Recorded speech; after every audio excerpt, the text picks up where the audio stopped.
মহানগৰীৰ পৰা নিৰুদ্দিষ্ট হোৱা দুই স্কুলীয়া ছাত্ৰীক টিহুত উদ্ধাৰ বুধবাৰৰ পৰা নিৰুদ্দিষ্ট হৈ আছিল মধুস্মিতা বৈশ্য আৰু বন্দিতা ভৌমিক সৰস্বতী পূজাৰ দিনৰ পৰা নিৰুদ্দিষ্ট হৈ আছিল দুয়ো উল্লেখ কৰিব লাগিব যে পৰিয়ালক হোৱাটছএপ মেছেজ পঠাই ভালে আছো বুলি জনাইছিল ছাত্ৰী দুগৰাকীয়ে 5 বছৰ পিছত সফল হৈ ঘৰলৈ উভতি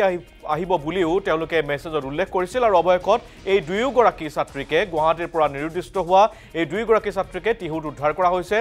বুধবাৰৰ পৰা তেওঁলোক নিৰুদ্দিষ্ট হৈ আছিল তেওঁলোকৰ নাম হৈছে মধুস্মিতা বৈশ্য আৰু বন্দিতা ভৌমিক দুয়োগৰাকী অষ্টম শ্ৰেণীৰ ছাত্ৰী আৰু সৰস্বতী পূজাৰ দিনৰ পৰা তেওঁলোক নিৰুদ্দিষ্ট হৈ আছিল আৰু দুই পৰিয়াললৈ আজি মেছেজ পঠাইছিল হোৱাটছএপ যোগে যে আমি ভালে আছো আৰু 5 বছৰ পিছত সফল হৈ উভতি আহিম বুলিও মন্তব্য আগবঢ়াইছিল এই মেছেজ জৰিয়তে আৰু তাৰ পিছতে আৰক্ষীয়ে অভিযান চলাই ইতিমধ্যে এই দুয়োগৰাকীকে উদ্ধাৰ কৰিছে আৰু এই সন্দৰ্ভত সবিশেষ জনাবলৈ আমাৰ হৈতে আছে আমাৰ জ্যেষ্ঠ সাংবাদিক বিমান কলিতা এই দুয়োগৰাকী ছাত্ৰী আমি ইতিমধ্যে আমাৰ দৰ্শকক দেখুৱাইছো যে দুয়োগৰাকীয়ে সৰস্বতী পূজাৰ দিনৰ পৰা অন্তৰ্ধান হৈ আছিল হোৱাটছআপ মেছেজ কৰিছিল আজি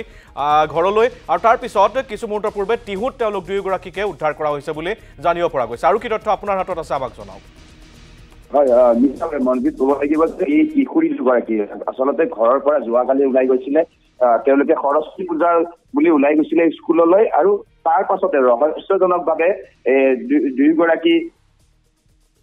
বৈশ্য আৰু বন্দিতা ভৌমিক সন্ধানহীন আছিলে আৰু তাৰ পাছতে পৰিয়ালৰ মাজত প্ৰথম অৱস্থাত এয়াই অপহৰণ কাণ্ড বুলি অপহৰণ কৰিলে নেকি যিহেতু ক্লাছ 8ত পঢ়ে দুয়োগৰাকী ছাত্ৰী আৰু ক্লাছ 8ৰ ছাত্ৰী দুগৰাকী হঠাৎ এনেদৰে সৰস্বতী পূজাত বুলি ওলাই গৈ ঘৰৰ পৰা ওলাই গৈ এনেদৰে নিৰ্দিষ্ট হৈ পৰিছিল আৰু অৱশেষত আজি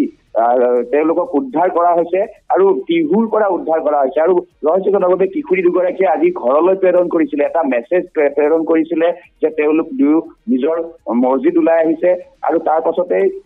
অডিঅ' মেছেজ এটাও দিছিলে যে তেওঁলোকে ভালে আছে তেওঁলোকক চিন্তা কৰাৰ বাবে তেওঁলোকক চিন্তা কৰাৰ কোনো প্ৰয়োজন নাই বুলি উল্লেখ কৰিছিলে আৰু তাৰ পাছতে আৰক্ষী যথেষ্ট তৎপৰ হোৱা পৰিলক্ষিত হৈছিলে যোৱাকালি এই এটা গোচৰ ৰুজু কৰা হৈছিলে পৰিয়ালৰ লোকে সন্ধিয়া যেতিয়া ঘৰলৈ ঘূৰি অহা নাছিলে দুয়োগৰাকী কিশোৰী তাৰপিছত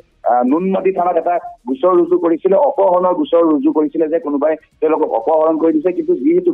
দুয়োগৰাকীয়ে এটা হোৱাটছআপত মেছেজ প্ৰেৰণ কৰে আৰু সেই মেছেজৰ তথ্য লৈ মহানগৰ আৰক্ষীয়ে তৎপৰতাৰে অভিযান চলাই অৱশেষত এই কিশোৰী দুগৰাকী টিহুৰ পৰা উদ্ধাৰ কৰিবলৈ লোৱা হয় আৰু জানিব পৰা মতে ৰেলেৰে কিশোৰী দুগৰাকী গৈছিলে আৰু তাৰ পাছতে মহানগৰ আৰক্ষীয়ে অভিযান চলাই এই কিশোৰী দুগৰাকী টিহুত আৰক্ষীয়ে উদ্ধাৰ কৰিবলৈ সক্ষম হয় মনজিত হয় ধন্যবাদ জনাইছো আপুনি সবিশেষ তথ্য এই সন্দৰ্ভত আমাক জনাইছে